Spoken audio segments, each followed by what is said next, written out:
നേരം വെളുക്കുമ്പോ ദഫ്മുട്ടലും സന്തോഷത്തിന്റെ ആനന്ദം കൊണ്ട് ഈ മദീനയാകമാനം കുഞ്ഞുമക്കളടക്കം പൊട്ടിച്ചിരി കൊണ്ട് തുള്ളിച്ചാടുന്ന ദിവസമാണ്. ഈ രാജ്യത്തിന്റെ കിരീടാവകാശിയും ഭരണാധികാരിയുമായ ബഹുമാനപ്പെട്ട ഉമർ ബിൻ അബ്ദുൽ അസീസിന്റെ വീടോ ശോകമൂകമായ അന്തരീക്ഷമാണ്. അവിടെ ചിരിയില്ല, അവിടെ കളിയില്ല, അവിടെ രസമില്ല, അവിടെ ആനന്ദമില്ല, അവിടെ പുതുവസ്ത്രമില്ല, അവിടെ ദഫ്മുട്ടുന്നില്ല, അവിടെ മാംസത്തിന്റെ ആഹാരമില്ല, അവിടെ മറ്റ് വിഭവ സമൃദ്ധമായ ഭക്ഷണങ്ങളൊന്നുമില്ല. ബഹുമാനപ്പെട്ട ഉമർ ബിൻ അബ്ദുൽ അസീസ് ഒരു ഇരുണ്ട മുറിയിൽ മുസല്ലയിൽ സുജൂദിൽ കിടന്ന് കരയുമ്പോ ബഹുമാനപ്പെട്ട മഹാനവറുകളുടെ പ്രിയപ്പെട്ട പത്നി ഫാത്തിമ കടന്നു വരികയാണ്. ഫാത്തിമ കടന്നു വന്നുകൊണ്ട് അമീറുൽ മുഅ്മിനീനോട് ചോദിക്കുകയാണ്, ഈ രാജ്യത്തിന്റെ കിരീടാവകാശി നിങ്ങളല്ലേ? ഈ മദീനയുടെ ചെങ്കോലിന്റെ ഉടമസ്ഥൻ നിങ്ങളല്ലേ? നാളെ നേരം വെളുക്കുമ്പോ മദീനയാകമാനം സന്തോഷത്തിന്റെ പൂത്തിരിയാണ്, സന്തോഷത്തിന്റെ തിരമാലയാണ്, ശവ്വാലിന്റെ മാസപ്പിറവിയാണ്, തക്ബീറിന്റെ മധുരമായ മൊഴികൾ കൊണ്ട് മുഖരിതമാകുന്ന ഈ മദീനയാകമാനം സന്തോഷം കൊണ്ട് ഇളകി മറിയുമ്പോ ഈ രാജ്യത്തിന്റെ കിരീടാവകാശിയായ നിങ്ങളുടെ മക്കൾ പട്ടിണിയല്ലയോ? നിങ്ങളുടെ മക്കൾക്ക് പുതുവസ്ത്രമില്ലല്ലോ? നിങ്ങളുടെ മക്കൾ ഇന്നെന്തേ വിഭവ സമൃദ്ധമായ ഭക്ഷണം കഴിക്കാത്തത്? ഈ 30 ദിവസങ്ങള് പട്ടിണി കിടന്ന ഈ ഉമർ ബിൻ അബ്ദുൽ അസീസിന്റെ കുടുംബത്തിലെ ബഹുമാനപ്പെട്ട മഹദി അവറുകൾ ചോദിക്കുകയാണ്, അതുകൊണ്ട് നാളത്തെ ദിവസത്തിന് വേണ്ടി മത്സ്യം വാങ്ങണേ, മാംസം വാങ്ങണേ. മഹാനവറുകളോട് പ്രിയപ്പെട്ട പത്നി പറയുകയാണ്, ബഹുമാനപ്പെട്ട ഉമർ ബിൻ അബ്ദുൽ അസീസ് പറയുകയാണ്, ഫാത്തിമ ഫാത്തിമ ഫാത്തിമ, നിനക്കറിയില്ലേ കേവലം 2 ദിർഹം കൊണ്ടാണ് ഞാൻ ഈ ജോലി ചെയ്യുന്നത്. ഈ 2 ദിർഹമല്ലാതെ എനിക്ക് മറ്റൊരു ജോലിയില്ല, എനിക്ക് മറ്റൊരു വരുമാനമില്ല. അതുകൊണ്ട് തന്നെയാണ് ഞാനും നീയും നമ്മുടെ മക്കളും ജീവിക്കുന്നത്. അതുകൊണ്ട് ഫാത്തിമ, നമുക്ക് നല്ല ഉടുപ്പും സന്തോഷങ്ങളും വിഭവ സമൃദ്ധമായ ഭക്ഷണങ്ങളും സ്വർഗത്തിലാണ്. തന്റെ മക്കളോടൊന്ന് പറഞ്ഞു കൊടുക്കൂ ഫാത്തിമ. ബഹുമാനപ്പെട്ട ഉമർ ബിൻ അബ്ദുൽ അസീസിനോട് ഫാത്തിമ വീണ്ടും പൊട്ടിത്തെറിക്കുകയാണ്, അല്ല മഹാനവറുകളെ, എല്ലാവരും സ്വർഗത്തിന്റെ പ്രവൃത്തിയാണ് ചെയ്യുന്നത്. പക്ഷേ നേരം വെളുക്കുമ്പോ മദീനയാകമാനം പുത്തൻ വസ്ത്രങ്ങളുമായി കുഞ്ഞുമക്കൾ തക്ബീറിന്റെ മധുരമായ മൊഴികളുമായി പള്ളികളിലേക്ക് പോകുമ്പോ ഈ രാജ്യത്തിന്റെ കിരീടാവകാശിയുടെ മക്കൾ കീറിയ വസ്ത്രവുമായി, കണ്ടം വെച്ച് തയ്ച്ച വസ്ത്രവുമായി പള്ളിയിലേക്ക് പോകുന്നത് നമുക്ക് അപമാനമല്ലേ? മഹദിയായ ഫാത്തിമ. ബഹുമാനപ്പെട്ട ഫാത്തിമ ബീവിയോട് ബഹുമാനപ്പെട്ട ഉമർ ബിൻ അബ്ദുൽ അസീസ് പറയുകയാണ്, ഈ 2 ദിർഹമല്ലാതെ എനിക്ക് മറ്റു മാർഗമില്ല. പ്രിയപ്പെട്ട പത്നി ഓർമ്മിപ്പിച്ചു കൊടുക്കുകയാണ്, അഡ്വാൻസായി 2 ദിർഹം നിങ്ങൾക്ക് വാങ്ങിക്കൂടെ? അഡ്വാൻസായി 2 ദിർഹം വാങ്ങിക്കൂടെ എന്ന് പ്രിയപ്പെട്ട പത്നി ഓർമ്മിപ്പിച്ചപ്പോ മഹദിയായ പത്നിയോട് നോക്കിയിട്ട് പറയുകയാണ്, എടീ പെണ്ണേ, മോളെ, എടീ പെണ്ണേ ഫാത്തിമ, ഈ 2 ദിർഹം ഞാൻ കടം വാങ്ങിയാൽ നാളെ നേരം വെളുക്കുമ്പോ ഈ ഉമർ ബിൻ അബ്ദുൽ അസീസ് ഈ മദീനയുടെ പൂമുഖത്തുണ്ടാകുമോ ഇല്ലയോ?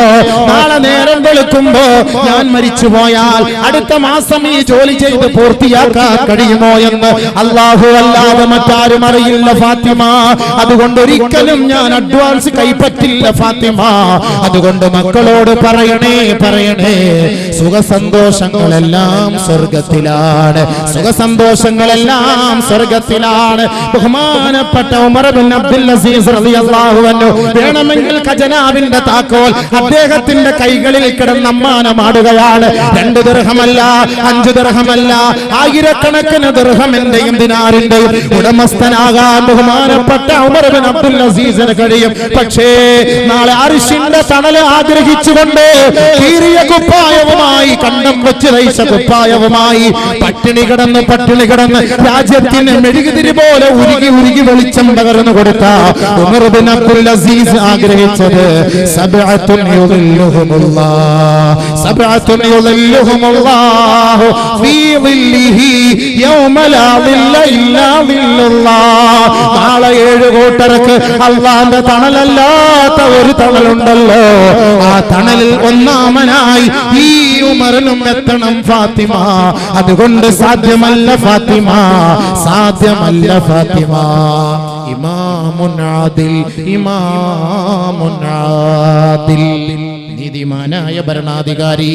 ഇന്ന് അധികാരത്തിന്റെ സോപാനത്തിൽ വിരാജിക്കുന്നവരെ, ഗവൺമെന്റ് സ്ഥാപനങ്ങളിൽ ജോലി ചെയ്യുന്നവരെ, ആശുപത്രികളിൽ ഗവൺമെന്റ് ആശുപത്രികളിൽ ജോലി ചെയ്യുന്നവരെ, പാവപ്പെട്ടവർക്ക് കൊടുക്കാൻ ഗവൺമെന്റ് സപ്ലൈ ചെയ്യുന്ന ഗുളികകളും മരുന്നുകളും ജോലി കഴിഞ്ഞ് നമ്മുടെ ബാഗിലിട്ടിട്ട് വീട്ടിലേക്ക് കൊണ്ടുവന്ന് സ്വന്തം കുടുംബത്തിന് കൊടുക്കുന്ന നഴ്സുമാരെ, പെണ്ണന്മാരെ, നാളെ ഈ ഗുളികകളും മരുന്നുകളുമായി ആഖിറത്തിൽ നീ വരേണ്ടി വരും പെങ്ങളെ.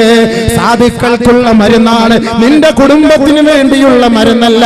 ഔദ്യോഗിക വാഹനത്തിലല്ലാതെ ഗവൺമെന്റിന്റെ വാഹനത്തിൽ സ്വന്തം ആവശ്യത്തിന് വേണ്ടി യാത്ര ചെയ്യുന്നവരെ, നാളെ റബ്ബിന്റെ കോടതിയിൽ അതിന് നിങ്ങൾ മറുപടി പറഞ്ഞേ മതിയാവുകയുള്ളൂ. രാവിലെ 10 മണി മുതൽ 5 മണി വരെ ഗവൺമെന്റ് സ്ഥാപനത്തിൽ ജോലി ചെയ്യാൻ വേണ്ടിയാണ് ഫാൻ നിങ്ങൾക്ക് ഗവൺമെന്റ് ഘടിപ്പിച്ചു തന്നത്. പത്രം വായിക്കാനല്ല, സ്വറ പറയാനല്ല, തമാശ പറയാനല്ല. ഗവൺമെന്റിന്റെ ജോലി ഒഴിച്ച് സ്വന്തമായി വിശ്രമിക്കാൻ ഗവൺമെന്റിന്റെ അനുവാദമില്ലാതെ ആരൊരാള് ഫാനിന്റെ സ്വിച്ച് അമർത്തിയോ അതിലൂടെ നിങ്ങൾ സുഖം അനുഭവിച്ചോ, നാളെ ആഖിറത്തിൽ അതിന് മറുപടി പറയണം, മറുപടി പറയണം, മറുപടി പറയണം. അതുപോലെ സൂക്ഷിക്കണേ, സൂക്ഷിക്കണേ. നബിയുനാ റസൂലുള്ളാഹി. ഒരുപാട് സംഭവം അങ്ങോട്ട് പോയാൽ നാളെ ജോലി ചെയ്യാൻ പറ്റൂല.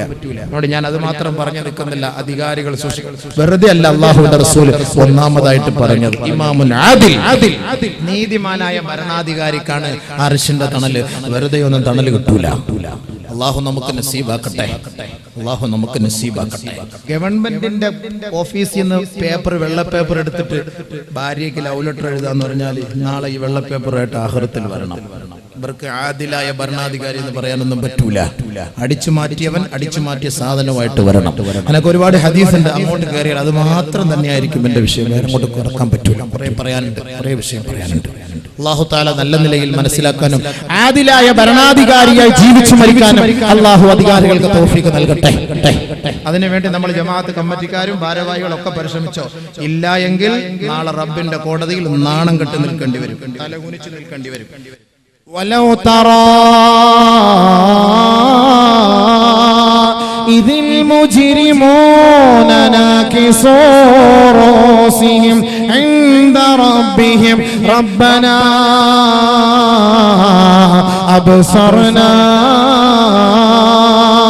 വസമിഅനാ ഫർജിഅനാ നഅമൽ സാലിഹാ ഇന്നാ മൂഖിനൂൻ. ആദരവായ റസൂലുള്ളാഹി തങ്ങളിലേക്ക് നോക്കിക്കൊണ്ട് പടച്ച തമ്പുരാൻ ചോദിക്കുകയാണ്, ദുനിയാവിൽ കുറ്റകൃത്യങ്ങൾ ചെയ്തുകൊണ്ട് റബ്ബിന്റെ കോടതിയിലേക്ക് വരുന്നവർ അവരുടെ കുറ്റങ്ങളെല്ലാം അവിടെ പ്രദർശിപ്പിക്കപ്പെടുമ്പോ, അവിടെ വായിക്കപ്പെടുമ്പോ, നബിയേ നബിയേ, അവരുടെ മുഖങ്ങൾ ലജ്ജ കൊണ്ട് നാണം കൊണ്ട് കുനിഞ്ഞു നിൽക്കുന്നത് അങ്ങേക്ക് കാണാൻ കഴിയും ഹബീബേ. ഇന്ന് എത്രയോ കുറ്റവാളികളെ പിടിക്കുമ്പോ കൈക്കൂലി വാങ്ങിയവനെ അറസ്റ്റ് ചെയ്തു, പെട്ടെന്ന് കൊണ്ടുപോകുന്നു ജയിലിലേക്ക്. അയാള് ഫോട്ടോയ്ക്ക് പോസ്റ്റ് ചെയ്ത് നിൽക്കൂല, അയാളുടെ കയ്യിലുള്ള കർച്ചീഫ് കൊണ്ട് മുഖം മറയ്ക്കും. പീഡന കേസിൽ പിടിച്ചവരെ അറസ്റ്റ് ചെയ്ത് കൊണ്ടുപോകുമ്പോ ഞെളിഞ്ഞു നിൽക്കൂല. അന്ന് എടുത്തോ, ഫോട്ടോ എടുത്തോ, ഇല്ല, കുനിഞ്ഞു നിൽക്കും, കാണിക്കൂല, മുഖം കാണിക്കൂല, ലജ്ജ കൊണ്ട് നാണക്കേട് കൊണ്ട്. ഇത് ദുനിയാവിന്റെ അവസ്ഥയാണെങ്കിൽ ആഖിറത്തിലും ഇതേ അവസ്ഥയാണ്. അർശിന്റെ തണല് കൊടുക്കുന്നതിന് മുമ്പ് അള്ളാന്റെ വിചാരണ കോടതിയിലേക്ക് കയറ്റി നിർത്തുകയാണ്. അവന്റെ പുസ്തകം തുറന്നു വെക്കുകയാണ്.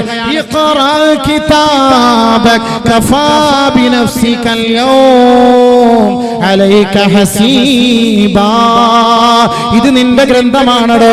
ഇത് നീ കടിച്ചതും പിടിച്ചതും രസിച്ചതും രമിച്ചതും ആനന്ദിച്ചതും കൈക്കൂലി വാങ്ങിയതും കള്ളത്തരം കാണിച്ചതും ഇത് മുഴുവനും ഇതിൽ രേഖപ്പെടുത്തിയിട്ടുണ്ട്. ലാ യുഗാദിറു സഗീറതൻ വലാ കബീറ, ഒന്നുപോലും വിട്ടിട്ടേ ഇല്ല. എല്ലാം ഇതിൽ സവിസ്തരം പ്രതിപാദിക്കപ്പെട്ടിരിക്കുകയാണ്. വായിക്കടോ വായിക്കടോ. ഇവന്റെ മുന്നിലേക്ക് അത് എടുത്തു കൊടുക്കുമ്പോ ഇവന്റെ ഓരോ സംഭവങ്ങൾ അവിടെ വെളിവാക്കപ്പെടുമ്പോ വലൗ തറാ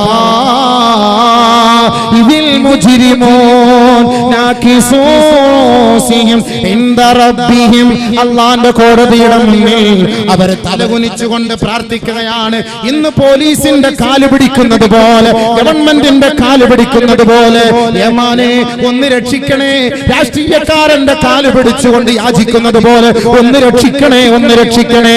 എന്റെ മുഖത്തെ വിവരണമാക്കരുത്, എന്നെ പരസ്യപ്പെടുത്തരുത്, എന്റെ ലജ്ജയെ നിങ്ങൾ കാണണേ, എന്റെ ന്യൂനതയെ മറച്ചു വെക്കണമേ എന്ന് അധികാരികളുടെ കാല് പിടിച്ചു പറയുന്നത് പോലെ റബ്ബിന്റെ കോടതിയിലെത്തുമ്പോ ഇവൻ പറയുകയാണ്, റബ്ബനാ അബ്സർനാ വസമിഅനാ ഫർജിഅനാ. അല്ലാഹുവേ, ഇപ്പോഴാണ് ബോധം വന്നത്, ഇപ്പോഴാണ് ബോധം വന്നത്, ഇപ്പോഴാണ് ഞങ്ങൾ മനസ്സിലാക്കിയത് നിന്റെ യാഥാർത്ഥ്യവും നിന്റെ അസ്തിത്വവും ആഖിറത്തിന്റെ വലിപ്പവും അർശിന്റെ തളലിനെ കുറിച്ച് മനസ്സിലാക്കിയത്. അബ്സർനാ വസമിഅനാ ഫർജിഅനാ. ഒരിക്കൽ കൂടി ഒന്ന് മടക്കണമേ, ഒരിക്കൽ കൂടി ഒന്ന് മടക്കണമേ. നിഅമൽ സാലിഹാ, ഞങ്ങൾ നല്ല പ്രവൃത്തികൾ ചെയ്തു കൊള്ളാം. ഇന്നാ മൂഖിനൂൻ, ഉറപ്പ് പറയുന്നു അല്ലാഹ്, ഇനി വഞ്ചിക്കില്ല അല്ലാഹ്, പ്രതിജ്ഞയ്ക്ക് എതിരെ പ്രവർത്തിക്കില്ല അല്ലാഹ്, പ്രതിജ്ഞയെ ലംഘിക്കില്ല അല്ലാഹ്, ഉറപ്പിച്ച് തറപ്പിച്ച് പറയുന്നു അല്ലാഹ്, നിന്റെ സിംഹാസനത്തെ പിടിച്ച് സത്യം ചെയ്ത് പറയുന്നു അല്ലാഹ്, നർജിഉ നഅമൽ സാലിഹാ ഫർജിഅനാ. ഒന്ന് മടക്കണമേ, മടക്കണമേ. നാളെ റബ്ബിന്റെ കോടതിയിൽ പോയി നാണം കെട്ട് സംസാരിക്കുന്നതിനേക്കാൾ ഇന്ന് അഭിമാനത്തോടുകൂടി ജീവിക്കണേ അധികാരി വർഗമേ. എങ്കിൽ അല്ലാഹു അവർക്ക് ഒന്നാമത്തെ സ്ഥാനം അർശിന്റെ തണലിൽ നൽകുകയാണ്. ഇമാമുൻ ആദിൽ, നീതിമാനായ ഭരണാധികാരി.